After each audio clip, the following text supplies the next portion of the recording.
Welcome to the Reformist Podcast. Fu, hari ini kita bahas apa nih? 26 Desember 2024, bulan lalu adalah waktu memperingati 20 tahunnya terjadinya bencana yang salah satu yang atau mungkin paling besar gitu ya yang dihadapi Indonesia, yaitu tsunami di Aceh Nias. Ya, pada saat itu dibentuklah nih ya oleh pemerintahan SBY yang masih baru juga. Pada saat itu baru 2 bulan, Badan Rekonstruksi dan Rehabilitasi Aceh Nias gitu.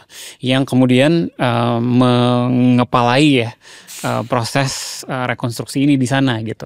Dan kenapa kita decide untuk coba angkat kisah ini selain karena 20 tahun tsunami juga adalah karena the way this body works itu something yang totally new at that time gitu. Right. Yang kemudian menjadi cikal bakal cara kerjanya UKP 4 yang kemudian menjadi cikal bakal banyak delivery unit di seluruh Indonesia gitu. Di saat waktu itu juga banyak challenges-nya gitu kan. Waktu itu belum fully selesai ya perdamaian di Aceh gitu dengan GAM gitu. Tentu banyak challenges dan itu menimbulkan opportunity juga untuk gimana caranya membuild lebih baik gitu. Yes, dan hari ini kita kedatangan tamu yang ada di pusat ya, salah satu gitu ya dari proses rekonstruksi dan rehabilitasi tersebut, yaitu Kepala Rekonstruksi Nias di BRR Aceh Nias, yaitu Pak William Sabandar. Dan Pak William Sabandar juga mungkin teman-teman justru kenal sebagai Direktur MRT yang membangun MRT di awal sebelum direktur selanjutnya, dan juga sempat menjadi Special Envoy dan Head of Operations untuk ASEAN Secretariat untuk bencana di Myanmar. Jadi tanpa lama-lama lagi, mari kita tanya-tanya Pak William Sabandar tentang proses rekonstruksi di Aceh.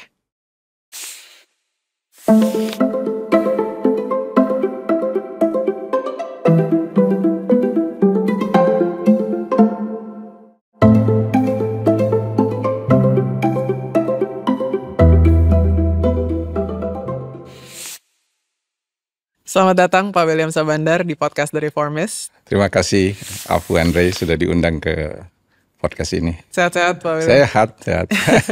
Thank you Pak William. Kita mungkin tadi seperti yang kita bahas di intro ya Pak. Kita mau coba angkat nih kisah 20 tahun yang lalu gitu ya. Udah cukup lama memang. Tapi ini marks 20 years after bencana terbesar mungkin yang pernah dihadapi bangsa ini ya. Tsunami di Aceh Nias. Dan waktu itu Pak Willy di Badan Rekonstruksi dan Rehabilitasi Aceh Nias gitu. Kita pengen coba kulik-kulik nih Pak kisah-kisahnya waktu itu. So thank you so much udah mau datang ya Pak. Yes. Untuk meng-kick off Pak, mungkin kayak maybe you can share a bit about your background and how you came into it gitu ya. Karena isu kebencanaan ini kan mungkin spesialisnya sebenarnya nggak banyak at that time mungkin, apalagi at this scale gitu ya. What was your background before then and who draw you into the scene? Saya pas persis ke saat bencana itu saya sedang menyelesaikan doktoral saya di Selandia Baru. Dan background saya adalah development economics ya, dan tidak punya pengalaman menangani bencana sebelumnya, tapi saya punya karir sebagai pegawai negeri di Departemen Pekerjaan Umum, jadi terbiasa mengalami infrastructure. Tapi along of my study sebenarnya saya bergerak dari engineer menjadi orang yang lebih paham tentang micro policy, dan itu yang saya lakukan. Dan kajian PhD saya itu bicara soal institutional development. Jadi itu yang kemudian membawa saya. Jadi ketika pulang ke Indonesia sebenarnya saya sangat dibayangi dengan keinginan untuk membangun kembali negara ini. What's something wrong with this country?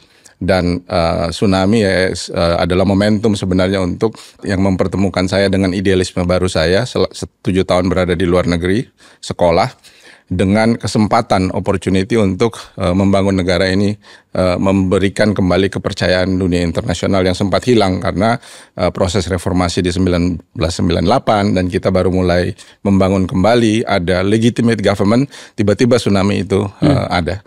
Jadi kira-kira antara ini dapat pasangannya nih, tepat kira-kira seperti itu. Tsunami itu kan mungkin kita sering dengar ya. Ini bencana terbesar yang kita pernah alami gitu. 200 sampai 300 ribu orang meninggal.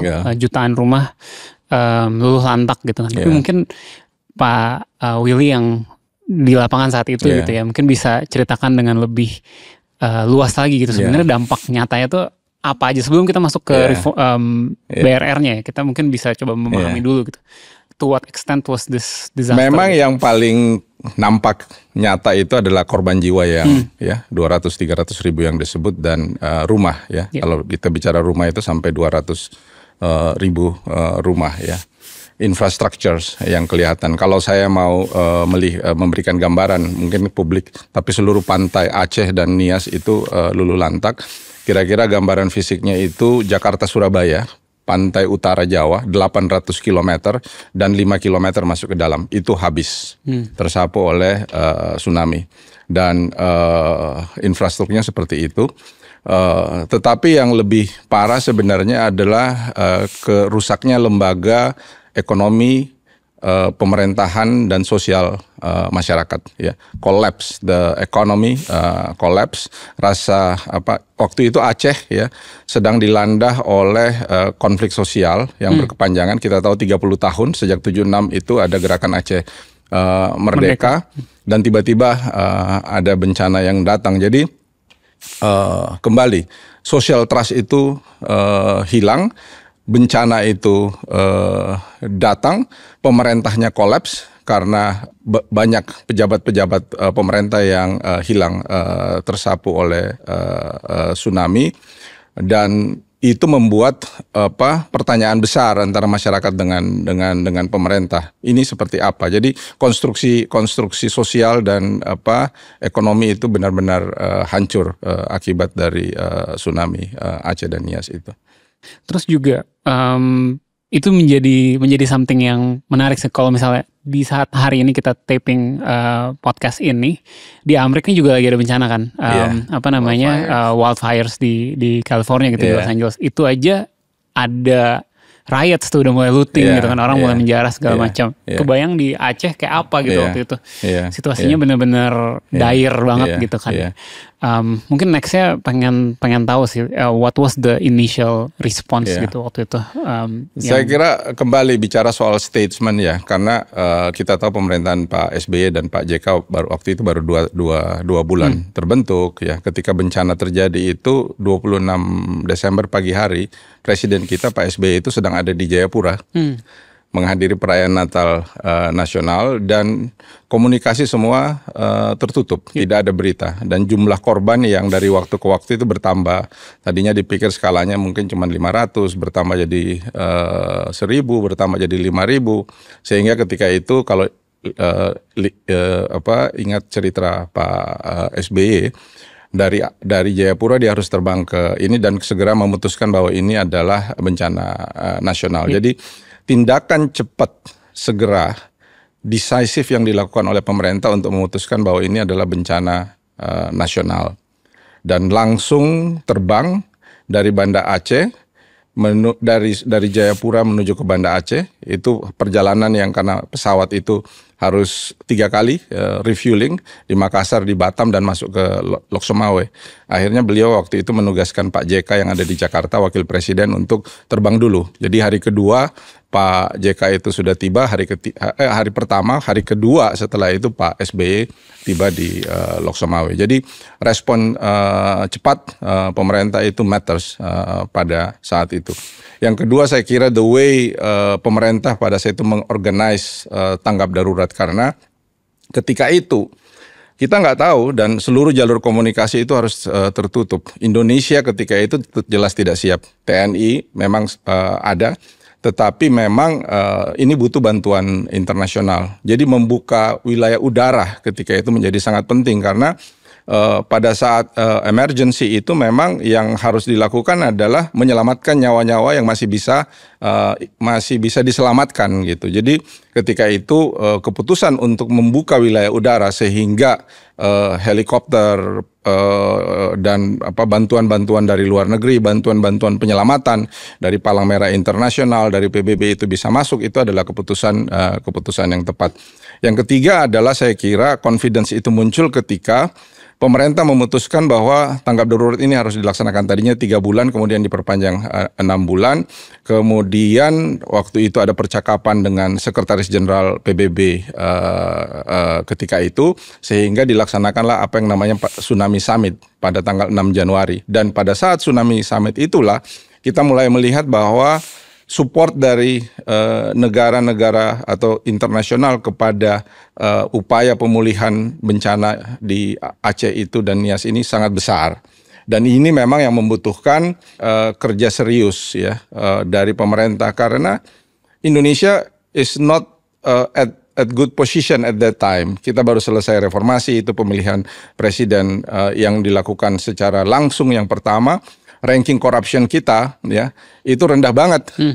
Saya ingat sekali di tahun-tahun 2000 itu ranking korupsi kita itu nomor 4 terburuk. Jadi waktu saya sekolah di Australia itu malu juga kita kasih tunjuk paspor Indonesia. Oh, you're from Indonesia, one of the most corrupt country in the world gitu. Itu yang membangkitkan rasa atau idealisme saya. Something wrong with the country. Ini negara yang sangat kaya. Tapi kok seperti ini ya diperlakukan sebagai bangsa kelas 3 oleh teman-teman saya gitu kan. Nah itu yang saya kira diadres oleh pemerintahan Pak SBY JK. So first reaction, first response is very important. Jadi 26 Desember terjadi tsunami summit itu 6 Januari. 6 Januari. Berarti nggak ada 10 Hanya 2 hari. minggu. Iya, ada 2 minggu. Kemudian berarti BRR itu di titik apa Pak setelahnya, dan how was it set up, siapa yang memberikan mandat, logika awalnya gitu dibangunnya BRR? Nah itu menarik karena memperbaiki Aceh dan Nias itu tidak bisa dilakukan hanya dalam waktu 6 bulan. Jadi kalau dalam tahap penanganan bencana kan memang itu ada 3 fase. Fase pertama itu adalah respon, emergency respon. Kemudian fase kedua itu adalah rehabilitasi dan reconstruction, dan fase ketiga itu kembali kepada normal development. Pemerintah waktu itu harus memutuskan karena skala kebencanaan yang luar biasa, nggak mungkin nih kalau nature-nya 3 bulan diperpanjang. Tapi kemudian siapa yang akan melanjutkan rehabilitasi rekonstruksi? Kita waktu itu belum ada BNPB, Badan Nasional Penanganan Bencana. Ini semua baru belum ada. BNPB itu baru dibentuk tahun 2007. Itu pun belajar dari pengalaman kita menangani bencana di Aceh dan Nias. Yang kedua adalah posisi. Ini kembali bicara trust and confidence. Karena begitu Tsunami Summit dilaksanakan, ada 4.5 billion US dollar commitment pledge yang dilakukan oleh negara. Lebih dari 60 negara terlibat dalam kegiatan operasi ini.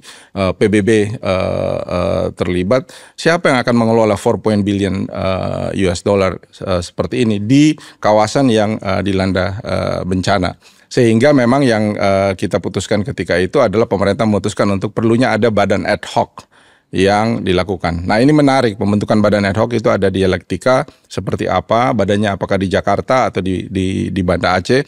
Jadi saya kira setelah Tsunami Summit kemudian mulailah dilakukan percakapan, dan ini melibatkan PBB, ya dunia internasional, beberapa negara-negara utama seperti Amerika, Australia, Jepang, Singapura ikut terlibat dalam diskusi, sehingga kemudian pemerintah memutuskan kita harus membentuk sebuah badan profesional, ya, badan profesional yang belum pernah ada sebelumnya, yang langsung menangani bencana skala besar seperti ini di titik bencana. Kira-kira itu awal mula. Nah, tentu yang pertama dilakukan adalah menentukan siapa yang akan memimpin lembaga ini. Orang yang harus dipilih memimpin lembaga ini, lembaga baru ya, karena ini bukan a normal government, menteri-menteri sudah bekerja, adalah orang yang tentu punya kredibilitas, punya pengalaman memimpin pemerintahan, tetapi juga punya kredibilitas internasional. Sehingga waktu itu kalau dengar ceritanya kemudian pemerintah setuju, Pak SBY setuju untuk menunjuk Pak Kuntoro Mangkusubroto sebagai kepala BRR, which I think is a very right decision, karena seorang yang bersih ya, integritinya tidak perlu dipertanyakan, kemudian dia berhasil memimpin dan mendapatkan kepercayaan internasional untuk memimpin BRR selama 4 tahun. Kalau kita lihat BRR itu 4 tahun, terbentuk 16 April 2005. Sampai kita selesai 4 tahun, tepat dibubarkan itu pada 16 April 2009.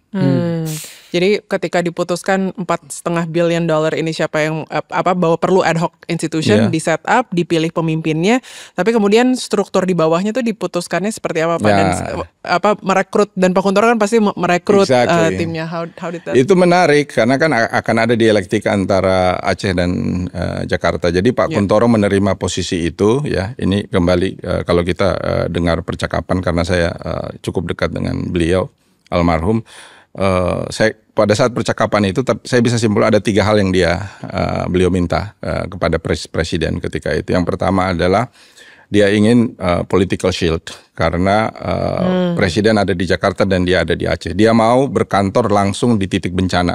Dan political shield yang diminta itu adalah undang-undang. Jadi harus ada undang-undang untuk pembentukan BRR.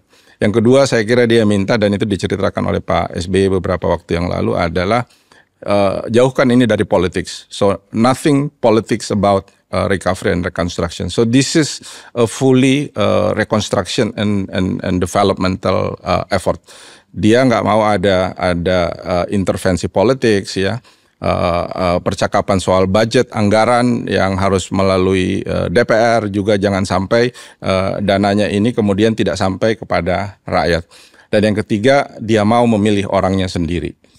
Dan dengan profesional yang dipilih itu adalah dan diberikan standar gaji yang profesional.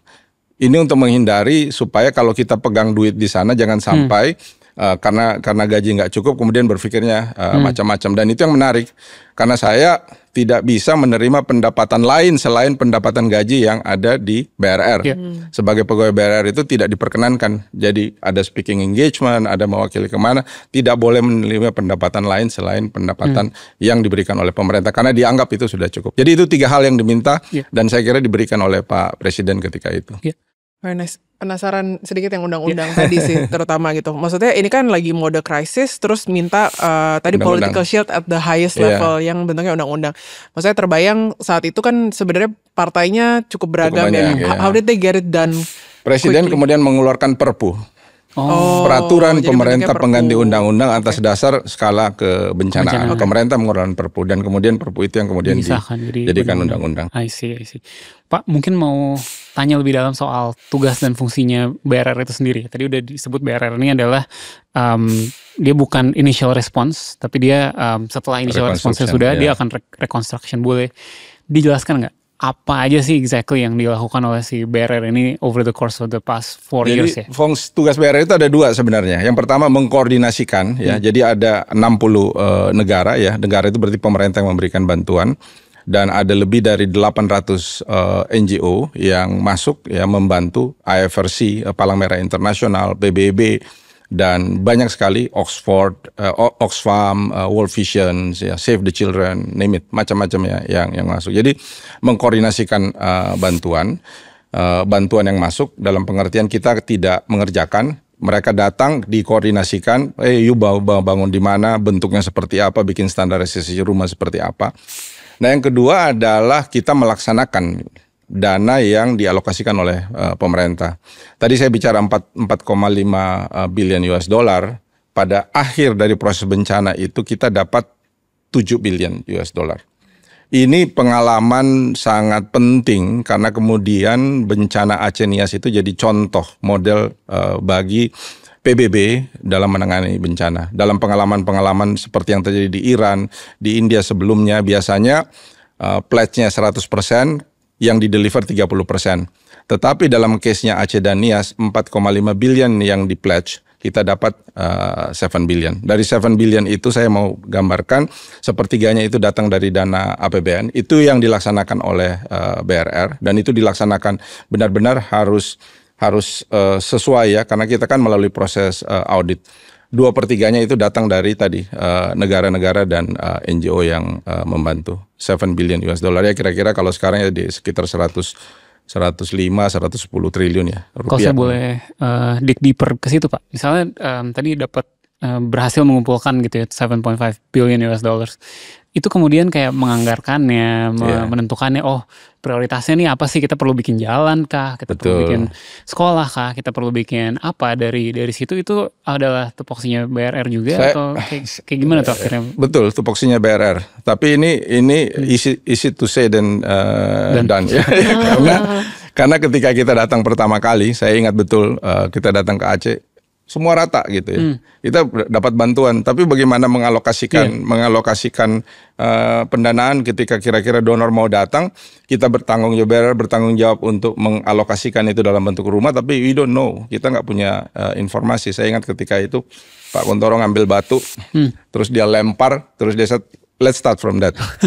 that pragmatic thinking, karena ini rata, tidak ada bangunan yang itu, bangun rumah pertamamu dari situ, and then pelan-pelan kita tata database-nya seperti apa. Tapi yang dilakukan pertama memang dari awal itu adalah pembentukan sebuah sistem data. Jadi kita yang kemudian punya nama Recovery Aceh Nias Database. Itu dibentuk dari hari pertama. Jadi mulai rumah pertama dibangun, kita sudah harus punya sistem data naruh seperti apa. Kemudian kita bentuk satu coordination office ya, yang setiap minggu bertemu, setiap proposal yang datang itu diseleksi, kemudian mulai dilakukan. Yang pertama adalah di mana harus dibangun. Kita tidak minta membangun, kita yang membangunnya, karena memang we don't have that capacity. Apalagi kita sudah direpotkan dengan membangun infrastruktur dari APBN sendiri. Jadi di mana harus membangun, standarnya seperti apa, approach-nya seperti apa. Itu 3 hal yang kemudian kita lakukan. Kenapa harus diatur? Karena kalau tidak diatur maka tentu para donor atau NGO ini akan minta yang paling gampang gitu kan. Sementara banyak sekali daerah-daerah yang sulit dijangkau, sehingga kita harus bisa mendistribusikan. But from the first day, saya kira waktu itu Pak Kuntoro udah berpikir, at the end ini kita harus pertanggungjawabkan. $7 billion itu bentuknya apa? Jadinya 140.000 rumah, 3.500 kilometer jalan, 3.000 lebih sekolah, 1.300 puskesmas, rumah sakit, ada 900 lebih bangunan pemerintah, ada 90 pasar yang dibangun, bantuan-bantuan ekonomi. Itu semua didata di dalam satu sistem yang namanya Recovery Aceh Nias Database. Dan itu sistemnya adalah Geographical Information System yang kita tahu. Oke, di Nias sana, di ujung barat Nias ada tempat namanya Sirombu, ada bangunan sebanyak 300 unit dibangun oleh Monaco misalnya, seperti itu. Jadi ada bendera Monaco, sehingga orang bisa tahu bahwa itu ada bangunan itu dibangun di situ gitu. Dan untuk melaksanakan itu semua, BRR tuh berapa orang Pak, dan setup di dalamnya tuh seperti apa? Is it a matrix? Apakah ada deputi atau seperti apa, penasaran? Ya betul. Jadi I don't remember the number of the deputies, tapi ada sekitar 9 mungkin deputies ya, yang itu. Bentuk organisasi BRR itu sebenarnya one of the thing yang saya banyak belajar, selain ada di pusat bencana, yang kedua strukturnya flat. Jadi tidak berjenjangnya terlalu banyak gitu ya. Kemudian one of the thing, the leadership style yang saya pelajari dari Pak Kuntoro adalah dia bebas berkomunikasi dengan semua orang. Ini yang saya kemudian sangat mempengaruhi leadership style saya, adalah mengetahui masalah, memahami masalah. Itu bisa dari siapa saja. You can talk to people, you can talk to your lowest staff gitu ya. Tapi menyelesaikannya itu lewat satu proses birokrasi, dan birokrasi itu harus dibuat sangat sederhana, sangat simple, sehingga when instruction is being given, you can actually control langsung bagaimana instruksi itu dideliver menjadi aksi. Karena instruction is one, tapi delivery is very important. Kadang-kadang kalau itu tidak terterjemahkan 100%, maka apa yang diinstruksikan itu bisa. Nah, in case of BRR itu hampir boleh dikatakan tidak terjadi, karena very slim government system, dan kita semua kontrak base ya. tidak bisa, karena bisa saja di tahun kedua kita menjadi tidak relevan dan we have to go, dan itu memang sudah diminta dari awal. Kita harus wajib menandatangani fakta integritas, kontrak kerjasama yang you are only needed when you need it, dan ketika tidak dibutuhkan you harus pergi gitu. Jadi memang mode penanganan krisis ya, saya kira kebutuhannya. Dengan struktur yang flat itu, terus tadi ratusan NGO atau bantuan yang berusaha masuk, apa tantangannya? Maksudnya gimana exactly that flat model berinteraksi dengan banyak stakeholder itu works atau didn't work? It works karena pertama tentu satu ada leadership ya, it's a very strong leadership skill ya yang dimainkan. Yang kedua karena Pak Kuntoro ketika itu memilih profesional yang he pick himself. Jadi tidak ada yang direkomendasikan oleh sebuah lembaga. Mungkin aja ada, tapi dia harus lihat. Jadi a trusted person ya, yang jumlahnya tidak terlalu banyak, itulah yang mendeliver sampai ke bawah. Jadi sistem komando yang tegas dan semua based on trust. Jadi kita benar-benar bayangin, saya di NIAS misalnya tidak ketemu, mungkin ketemunya cuma 2 minggu sekali ketika saya harus travel. Tapi dia bahasa Pak Kuntoro begini, Willy, I give you full trust, you work on NIAS, you instruct me on NIAS. Jadi saya menjadi kepalanya Pak Kuntoro ketika dia datang ke NIAS, karena I know everything about NIAS dan dia ada di Banda Aceh, seperti itu. Jadi yang leadership matters the most. Yang kedua adalah teknologi. Jadi kita sudah menggunakan teknologi di tahun-tahun itu gitu ya, menggunakan sistem data segala macam, GPS system, semua always by GPS. Jadi kalau di rapat deputi itu nggak ada yang bisa bohong karena berapa rumah yang harus dibangun itu iya, we are just talking by data gitu ya. Dan ada sistem monitoring yang dikirim ya. That inspiring ketika UKP 4 itu jadi format 8 kolom ya. Karena siapa penanggung jawab, apa yang dibangun, siapa penanggung jawabnya, bagaimana, kapan dibangun, jadinya seperti apa gitu ya. Dimonitor setiap 3 bulan gitu. Dan ada fotonya. Jadi foto itu kalau itu you nggak bisa bohong.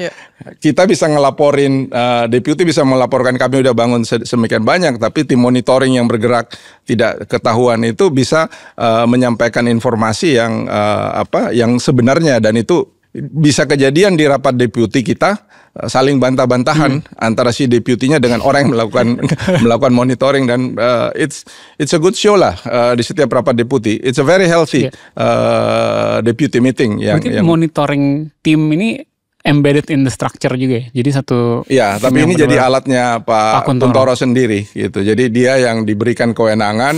Ada seorang yang namanya Takwala ya, kemudian jadi Sekda Aceh terakhir, yang diberikan kewenangan untuk turun dan report directly to him. Dan orang ini nggak bisa diminta untuk tolong diperbaiki gitu kan. Dia akan bicara apa adanya tentang apa yang terjadi gitu. So I think it's integrity is everything. Jadi kita melihat sebuah rapat pimpinan yang benar-benar berkualitas karena it's based on integrity. Nggak ada yang bisa dibohongin gitu. Dan based on situasi yang ada itu, decision is being made gitu. Jadi beliau bisa ngambil keputusan dan udah pasti yang bohong adalah yang nggak bisa menunjukkan data foto tadi gitu. Yang menarik dengan teknologi yang sebenarnya relatif terbatas tapi bisa dipakai dengan cukup efektif ya, sangat bisa. To serve that purpose gitu. Maksudnya kita kebayang kalau hari ini saat itu kan berarti nggak ada social media, terus berarti maksudnya untuk telepon pun itu artinya SLJJ berarti dan sebagainya, belum ada internet. Tapi when it comes to tadi ya justru sistem GIS GPS tadi bisa dipakai untuk metain gitu ya. Jadi maksudnya sometimes it's using the right technology to serve purpose gitu dengan segala keterbatasannya. Menarik. Satu case anekdot aja, Pangeran Albert Monaco tiba-tiba 2 hari sebelum tiba dia akan masuk melihat bangunan yang dibangun dengan lokal partner ketika itu di Sirombo. Sirombo itu kira-kira dari Gunung Sitoli itu saya pun harus jalan waktu itu sekitar 8 jam. Pak Kuntoro di Banda Aceh. Dia lihat di sistem monitoringnya, Willy benar nggak ini? Saya ada Pangeran Albert akan masuk naik kapal dan langsung masuk ke titik Serombu waktu itu. Jadi dia nggak lewat Jakarta, dia masuk dengan kapal ya. Kita lihat di sistem data betul, saya cek ke lapangan itu betul, dan ya alhamdulillah ketika dia datang, dia nggak ada yang bisa saya yang nemanin ke sana, dan betul barangnya ada gitu ya. Ya, bayangin kalau barang itu nggak ada, itu bisa jadi cerita besar kan? Kalau barang itu nggak ada, gitu, udah nyampe sini Sherlock di WhatsApp. Sherlock. Tapi itu ini. Nah kemudian 2 minggu setelah kunjungan Prince Albert itu, beliau datang sendiri dan dia mau lihat ke lapangan, dan betul barang itu ada gitu. Jadi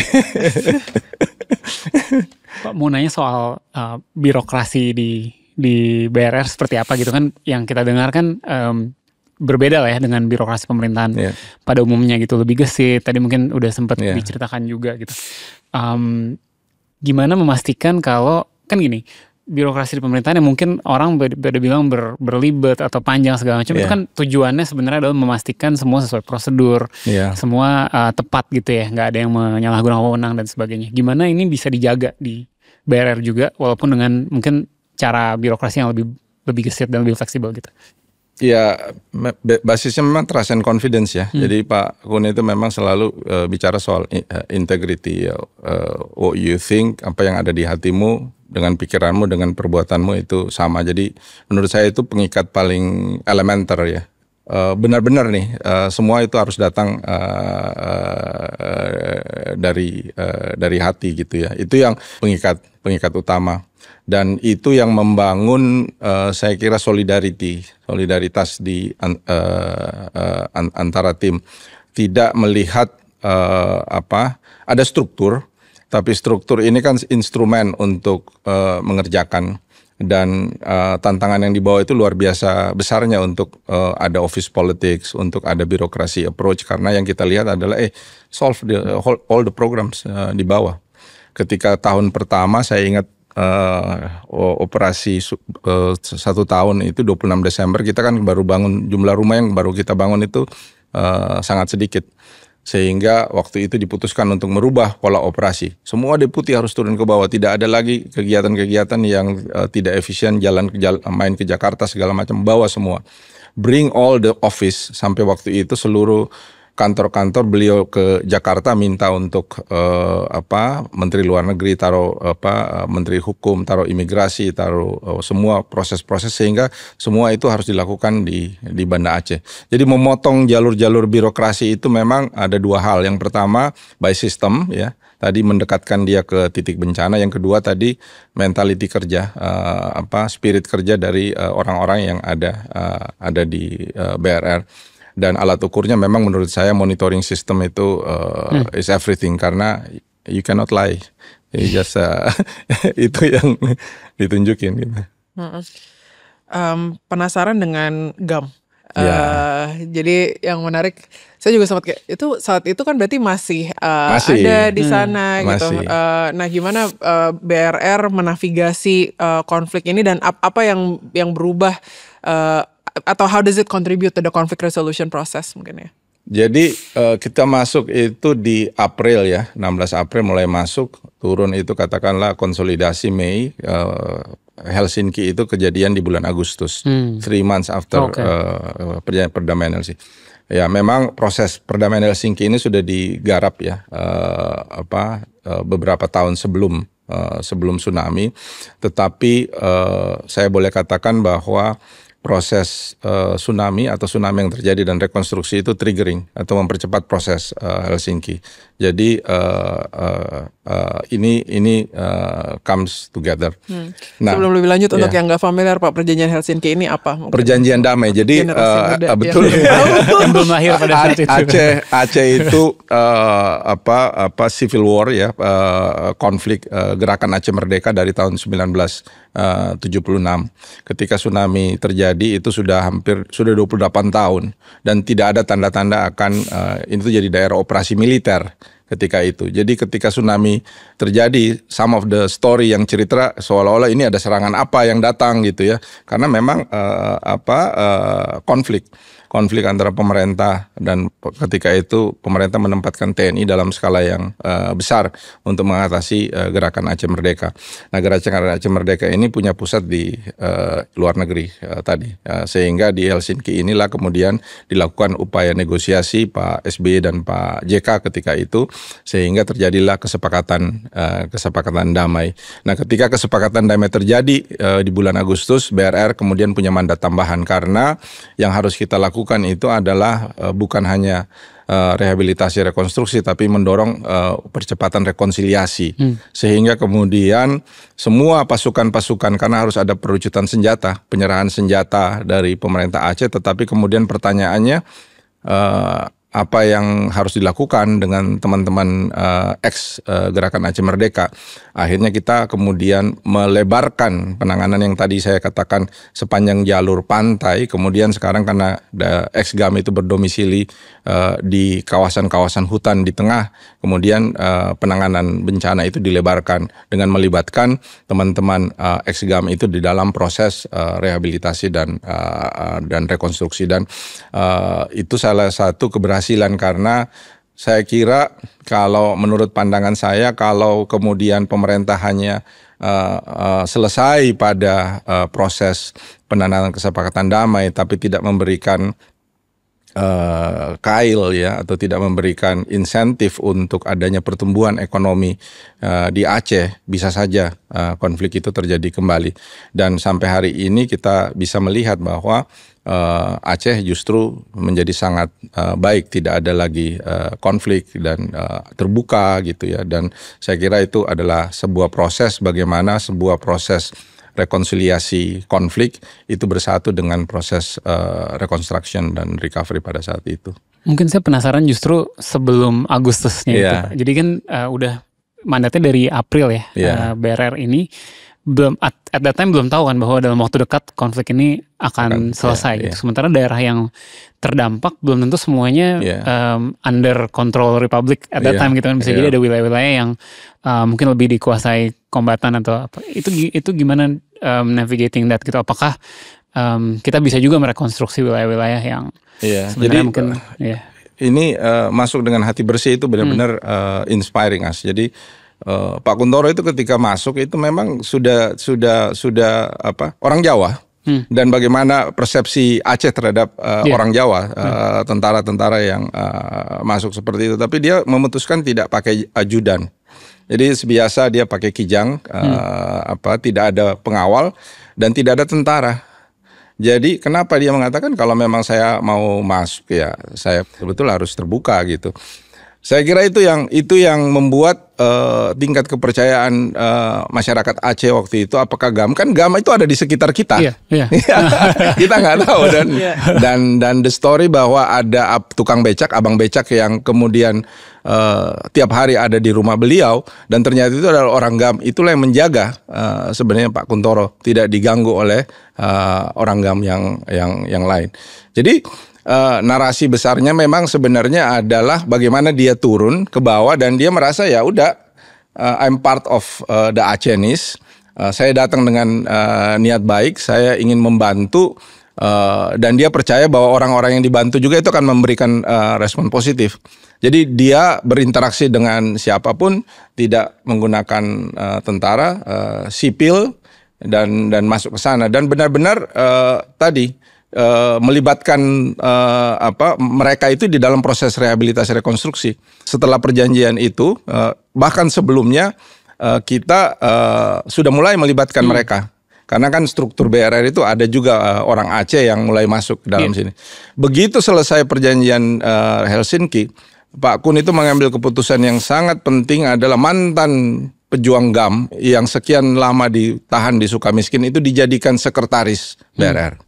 Wow, that was the decision waktu itu. Wow. Jadi masih agak shock. Ya, orang yang betul-betul berseberangan gitu ya. Kemudian Tengku Kamaruzaman itu ya memang waktu itu kita sudah mulai menjejaki gitu ya. Ini akan lepas dari tahanan dan dia akan ditarik. Cara Pak Kuntoro membangun trust adalah taruh dia di dalam organisasi dan jadikan dia sekretaris saya. sekretaris badan ya, eselon 1, pejabat eselon 1 ketika itu. Orangnya masih ada. Dan itu mempercepat integrasi rekonsiliasi di lapangan gitu ya, itu mempercepat dari dan this figure Pak Kuntoro sendiri itu ke Swedia ya, ke Helsinki, ketemu dengan Malik Mahmud ya. Malik Mahmud itu adalah tokoh ya perjuangan yang tinggal di luar kemudian kembali ke sana dan betul-betul diterima gitu ya, dilihat sebagai orang yang betul-betul akan membawa proses Aceh itu menjadi lebih baik ke depan gitu. Ya, karena terbayang sih, maksudnya ketika kita bicara rekonstruksi dan rehabilitasi ini kan ada bukan cuma infrastruktur fisik gitu kan, betul, yang perlu di restore, tapi juga confidence, optimism, betul. Dan mungkin aspek sosial dan budaya gitu. Nah tadi sebenarnya penasaran sih, ternyata sudah terjawab juga, tapi apakah di dalam BRR itu sejauh apa melibatkan Acehnis tadi, betul, ya gitu, yang Pak Willy tadi bilang Pak Kuntoro datang, I'm part of the Acehnis, I wanna help, tapi pasti ada pandangan kayak kalau ini semua kebanyakan dari Jawa datang ke sana, itu berarti nggak mengintegrasikan orang-orang di sana langsung. Kayak gimana tuh setupnya Pak, beyond yang tadi mantan orang GAM? Jadi memang dari awal itu tadi kenapa Pak Kuntoro memutuskan saya mau pick my people. Jadi tentu ada profesional yang datang bukan Aceh, tapi sekretaris badan waktu itu adalah sebirokrat eselon 1 yang dia minta menjadi sekretaris dia. Jadi orang Aceh sekretaris. Kemudian sejumlah deputi yang ada itu adalah juga orang Aceh. Itu cara dia mengatakan bahwa I pick Acehnis tapi it has to be professional gitu. Itu caranya, dan ke bawah itu semua kombinasi. Jadi orang yang datang dari luar dan orang yang datang dari di Aceh, sini ya? Aceh gitu. Gimana dengan programnya langsung Pak tadi yang aspek non infrastruktur? Apakah ada spesifik intervensi atau desain program gitu yang arahnya ke sosial? Jadi ada dua ya, yang pertama sosial, ada 3, pemerintahan, membangun kembali kantor-kantor pemerintahan. Yang kedua infrastruktur sosial yang harus dibangun kembali. Yang ketiga adalah bantuan ekonomi. Bantuan ekonomi itu dalam bentuk pasar, tapi juga memberikan kalau sekarang mungkin ya namanya paket-paket ekonomi ya, bantuan langsung tunai yang diberikan kepada masyarakat gitu ya.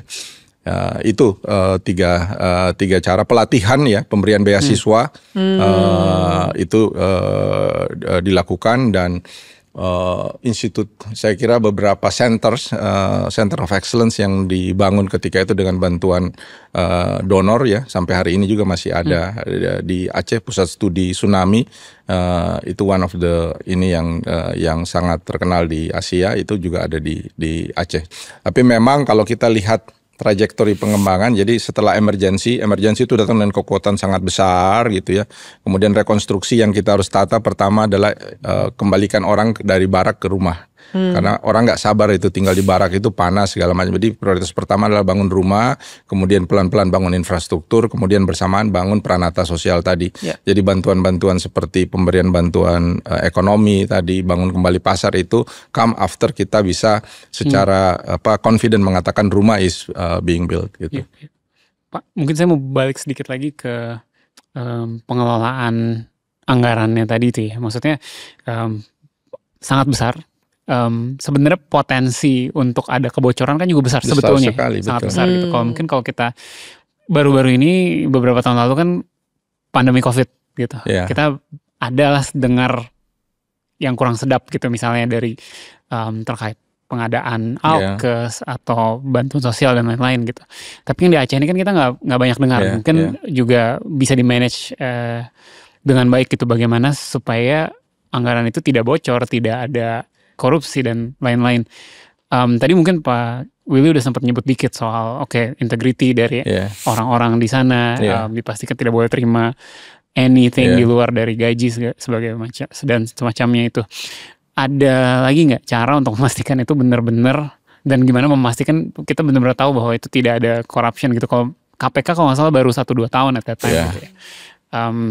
What was being done to? Saya mau mulai dari titik KPK. Jadi baru 1-2 tahun Pak Kuntoro itu minta berbicara dengan ketua KPK untuk taruh KPK itu di Aceh.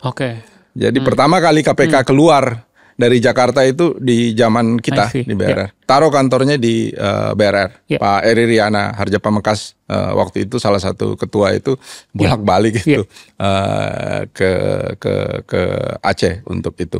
Kemudian jadi seluruh instrumen, saya ingat itu ada 8 ya, yang mulai dari BPK, BPKP, you have to find. Kalau berkasus harus ada kejaksaan, ada institusi Dewan Pengawas BRR, di DPR juga ada institusi Dewan Pengawas. Kemudian di dalam kita punya Satuan Anti Korupsi. Jadi ada nama Satuan Anti Korupsi yang langsung melekat di leher di bawah Pak Kuntoro. Jadi itu adalah instrumen governance ya, untuk mengecek bahwa kita memang tidak jangan sampai ya, itu pengawasan yang dilakukan ya. Institution building ya berarti dari cara di define apa aja yang harus ada di sini itu udah nanti determine cara kerjanya juga gitu, memastikan. Jadi bisa kelihatan dari the spirit of the leadership ya, untuk mengatakan kita nggak main-main loh gitu.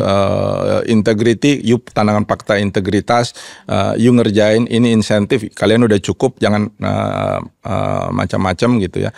Your focus is only to rebuild Aceh dan Nias, tapi kita taruh nih infrastruktur pengawasan nih. Tadi yang 8 unit itu mulai dari KPK sampai yang internal kita Satuan Anti Korupsi ya.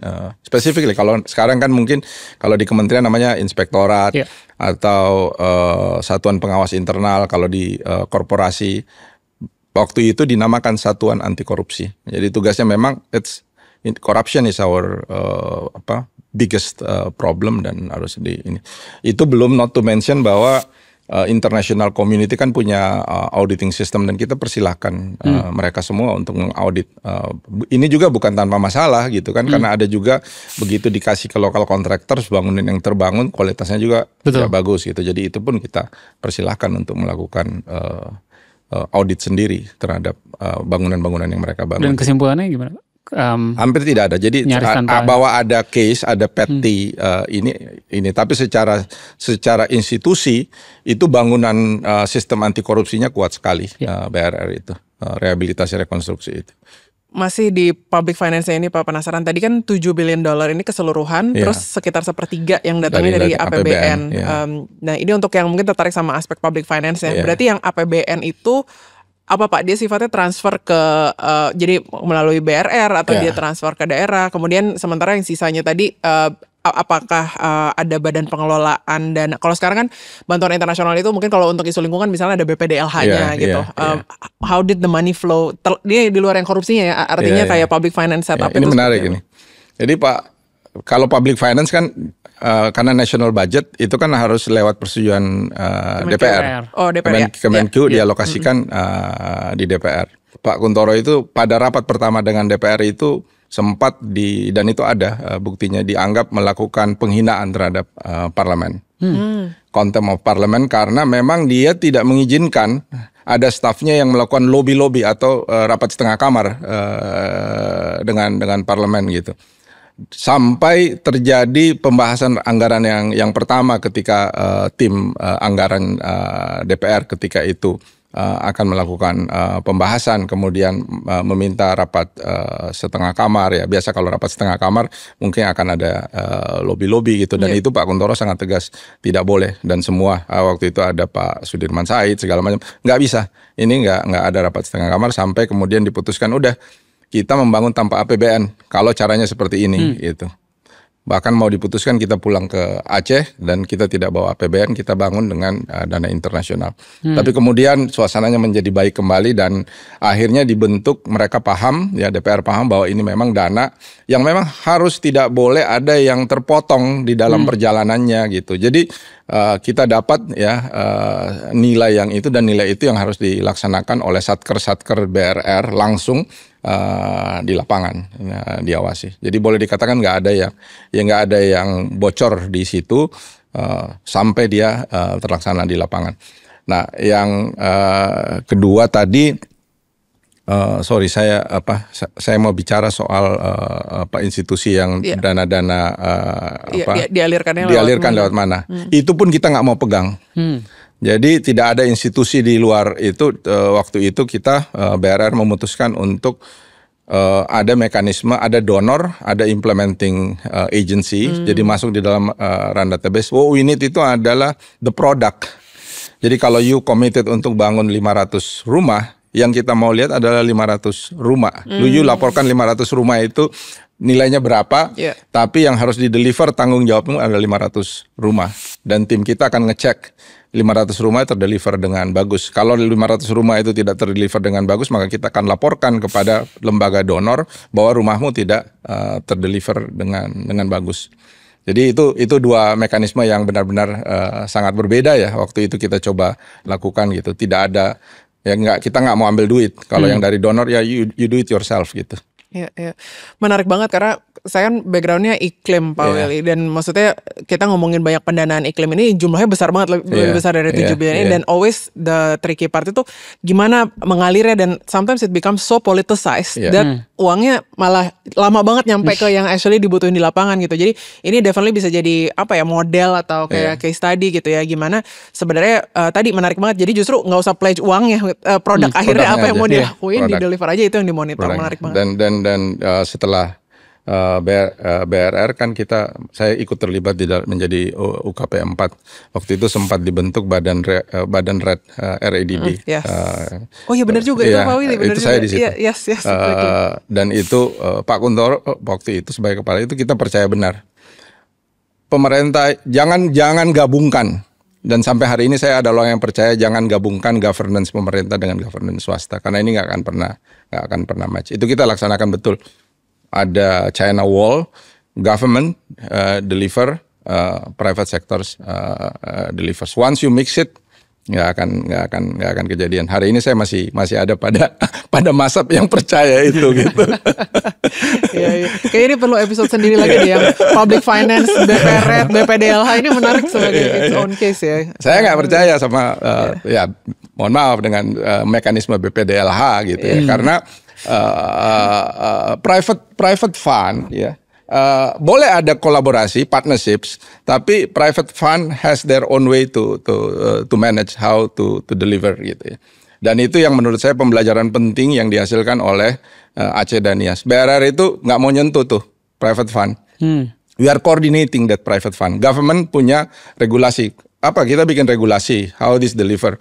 Kita punya standar, bisa bikin standarisasi. Kita bisa ngasih aturan, you bangun di sana, you bangun di sana. Kita bisa bikin monitoring. Tapi when it comes to execution, mereka harus eksekusi gitu. Karena they have their own governance. Gitu. Government sets the rules, jadi wasitnya dia memastikan semua ikut aturan, buat peraturannya gitu. Tapi bukan dia yang melakukannya itu sendiri gitu. Karena mungkin private sector bisa langsung lebih cepat atau lebih. Dan banyak sekali di negara ini yang mix up seperti itu, yang kemudian membuat peran pemerintah nggak jelas gitu, peran swasta juga jadi nggak mau masuk gara-gara tidak jelas seperti itu. Nah BRR put it very rightly seperti itu. Jadi kita at the end kita tahu mana yang dikerjain oleh pemerintah, mana yang dikerjain oleh swasta. Penting banget tuh. Ya, ini harus a whole episode lagi baru nanti kita visit in a few months. Mungkin masih ada nggak ya on ini, atau kita udah forward looking, udah bisa forward looking. Bisa forward looking. Oke. Jadi tadi salah satu yang paling mungkin tema yang berulang juga kan pentingnya value, integrity tadi, dan datang memang untuk membantu. Salah satunya memang yang diperkenalkan dan dijaga betul oleh Pak Kuntoro Mako Subroto sebagai leader di proses ini gitu ya. Pak Willy sendiri setelah itu sudah banyak posisi-posisi leadership lain, sempat BPRED tadi, setelahnya tapi juga tentu saja MRT, MRT, kemudian juga Special Envoy untuk Myanmar operations bencana juga. What's your key takeaways yang kemudian di posisi-posisi baru Pak Willy selalu dibawa? Yang pertama integrity ya, dan kelihatan di MRT juga ketika saya mulai masuk itu number one. Saya rubah tuh core values MRT dan I put integrity sebagai value pertama gitu. Karena menurut saya pengalaman Aceh Nias itu everything start with that gitu ya. Your hati bersih gitu ya, pikiran bersih, kemudian di delivery dengan bersih. Yang kedua, yang pertama. Nah yang kedua, saya orang yang sangat percaya pada kekuatan visi to delivery. Jadi visi mewujudkan visi, tapi itu baru diwujudkan kalau kita lihat buktinya apa. Dan itu baru bisa diwujudkan ketika kita punya small government ya. Jadi birokrasi itu to help untuk mendeliver ya. Bukan sesuatu yang kemudian mempersulit sebuah proses. Jadi kunci efektif birokrasi itu harus dilihat pada delivery. Saya kira itu dua takeaway yang sampai hari ini ya saya pegang betul itu. Tunjukkan integritimu dan fokus pada vision to delivery-nya. Yep. Saya agak pengen kulik sedikit on this integrity part. Jadi banyak Pak Willy mungkin teman-teman mungkin generasi saya ya yang udah pesimis bahwa jadi kayak dunianya tuh udah sebegitu berubahnya sehingga menjadi orang yang sebegitu berintegritasnya kadang-kadang malah menghalangi kita untuk misalnya ini nggak tahu ya, tapi ini udah pesimis banget ya saya. Tapi maksudnya setup pemerintahnya dan sistem politiknya hari ini gitu ya, sebegitu membutuhkan tingkat pragmatisme tertentu lah. Oke, let's put it that way, right? Untuk bisa enable change gitu ya. How do you see? Maksudnya kayak is integrity a privilege that was possible during your time, it's still your time, right? During Pak Kuntoro's time misalnya gitu. Tapi sekarang there is a big shift gitu kan dalam space policy landscape dan mungkin proses politik terutama ya yang membuat itu jadi sesuatu yang sangat sulit dijaga gitu. What's your message for the rest of us on how maksudnya itu tetap harus jadi pegangan bersama pun dunianya sudah less idealistic gitu. Saya kira malah kebalik, harusnya sekarang lebih mudah. Kalau saya ngelihatnya ya, karena sekarang lebih educated, anak-anak muda lebih banyak punya pendidikan luar negeri, dunia itu semakin terbuka dan apapun kesalahan yang dilakukan itu langsung sosial media akan bereaksi. Kalau di zaman saya 20 tahun yang lalu kita bisa nyembunyiin itu gitu. Keuntungan dari BRR itu bisa going internasional adalah karena kita dipotret oleh luar negeri. So it's not us yang bilang kita berintegriti, tapi orang seperti Kofi Annan, orang seperti Bill Clinton yang waktu itu jadi special envoy, negara-negara itu yang mengakui kita. Waktu itu kan belum ada sosial media semasif seperti ini gitu ya. Sekarang semua ada menurut saya, masyarakat lebih terbuka, lebih banyak orang yang sangat well educated dan saya senang sekali sebenarnya lebih banyak gerakan ini terjadi di anak muda gitu ya. Yang saya justru khawatir kalau memang ini hilang gitu dan I think we are at the intersections of this process gitu ya. Kalau lebih banyak gerakan-gerakan anak muda yang bicara soal proses mendorong integriti dalam berbagai contoh dan itu tidak harus di pemerintah. Kita juga sangat berharap bahwa di pemerintahan yang sekarang akan ada contoh-contoh seperti itu gitu dan itu harusnya diceritakan gitu. Saya sangat optimis dan itu nggak boleh kalah gitu ya. Kalau itu kalah dan kita akan bayar dengan harga yang sangat mahal menurut saya. Karena proses memulainya panjang ya, menurut saya ya.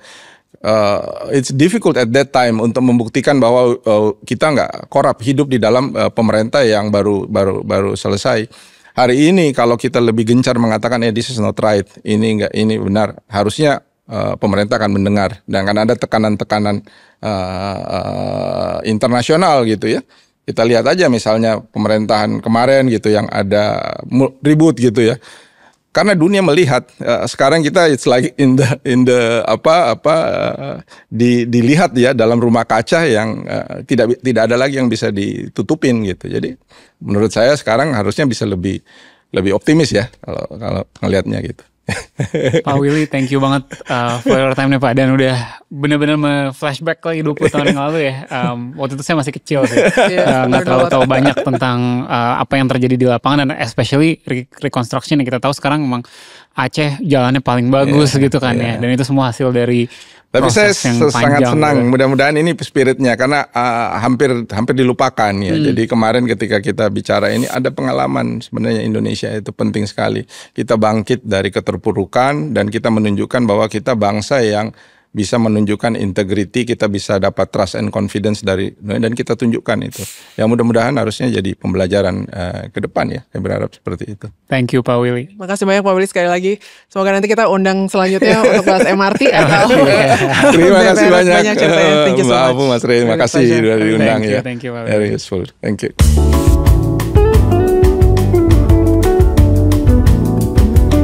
Okay, so that was the episode. Fu, gimana? What are your takeaways?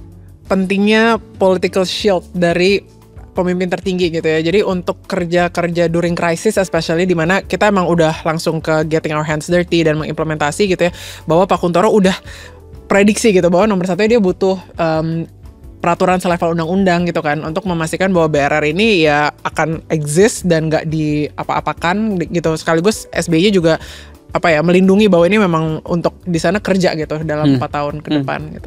Gue tadi satu aspek yang menurut gue menarik banget adalah bagaimana Pak Kuntoro realize nih, dia datang dari pusat gitu ya ke Aceh, dia harus melibatkan orang-orang di sana juga gitu sebagai bagian dari proses rekonstruksi dan rehabilitasinya tersebut gitu. Dan mungkin tadi yang kita cukup shock itu adalah pada saat kita realize bahwa ini waktu itu pas di awal masih ada wilayah-wilayah yang masih dikuasai GAM nih gitu.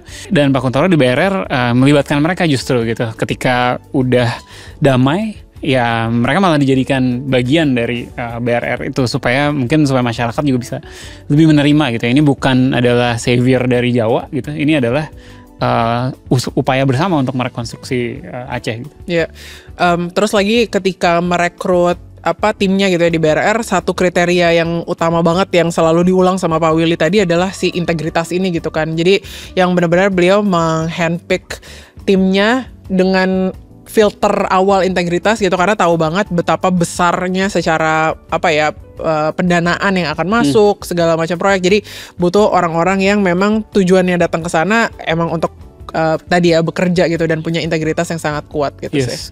Tapi nggak cuman mengandalkan memastikan orang-orang yang direkrut itu full of integrity, tapi juga sistemnya harus disiapin gitu ya. Harus diinstitusionalisasikan. Tadi sempat disebut juga sama Pak Willy bagaimana dari awal udah melibatkan KPK nih, KPK yang baru lahir udah dilibatkan. Kemudian mereka bikin tim satuan anti korupsi gitu, karena realizing uang yang begitu besar gitu yang terlibat di situ. Dan juga sistem monefnya itu ya, sistem monitoringnya yang langsung report directly ke ketua untuk memastikan nggak ada yang aneh-aneh, nggak yang goes unreported gitu. Ya, yang juga inovatif tuh mekanisme pendanaannya sih, karena dari tadi kan diulang terus yang tadinya pledge 4,5 billion jadi 7 billion ini, terus gimana ngalirnya, awalnya gue kira itu ke BRR gitu, terus mereka benar-benar satu persatu kayak ngalokasiin project gitu ya. Ternyata yang menarik dan inovatif banget tadi tuh ya udah yang nge-pledge supportnya, ya udah mau bangun berapa ratus rumah itu yang dimonitor sama BRR, tapi nggak ada uang yang ngalir ke BRR secara langsung gitu malahan kan. Dan prosesnya relatif tadi pembedaan antara pendanaannya duit negara APBN sama yang memang dari para donor atau maksudnya mitra pembangunan lain gitu. Itu kayaknya model yang nggak banyak kita pelajari, tapi bisa jadi banyak lessons-nya sih untuk banyak pendanaan hari ini, terutama pendanaan iklim. Right. Dan mungkin one more point yang gue juga cukup amazed gitu ya, adalah bahwa bagaimana di 2005, this was 20 years ago, lembaga seperti BRR bisa sebegitu data driven-nya, bisa sebegitu menggunakan teknologi yang available at that time untuk bisa secara real time melihat mana nih daerah-daerah yang dia udah bangun sesuatu gitu, semua bisa benar-benar dikawal di geotek, dan supaya mereka bisa dapat real time, nggak usah nunggu berapa lama lagi udah dapat infonya dan harus melakukan apa berikutnya, semua based on itu. I think that is amazing gitu ya. And to think that happened during a time di mana belum ada social media dan telepon masih SLJJ, tapi udah kayak gitu, right? So I think banyak juga ya lessons learned-nya gitu dari BRR ini yang frankly gue nggak banyak dengar sebelumnya. Benar, sangat-sangat terbatas ini ya, kita nggak kenal mungkin sebelumnya, mungkin masih sangat. Lo SMP ya? Gue SMP betul. Iya, gue ingat sih nonton cuplikan tsunami Acehnya tuh dari TV, karena kan nggak ada social media kan, jadi benar-benar ingat, dan itu lumayan core memory ya, maksudnya kayak gambar betapa besarnya tsunami dan betapa mengerikannya tuh imprinted I think. Dan itu sehari setelah Natal kan, gue lagi bareng-bareng keluarga gitu, tiba-tiba wah gila, berapa ratus ribu orang. Terus kayak imagine how to actually rebuild Aceh after that, dan From the ground up it seems they build back better ya. Banyak yang jadi jauh lebih bagus gitu setelahnya. So I think banyak banget lessons learned dari episode BRR tersebut. Yeah, definitely. So thanks for watching this episode.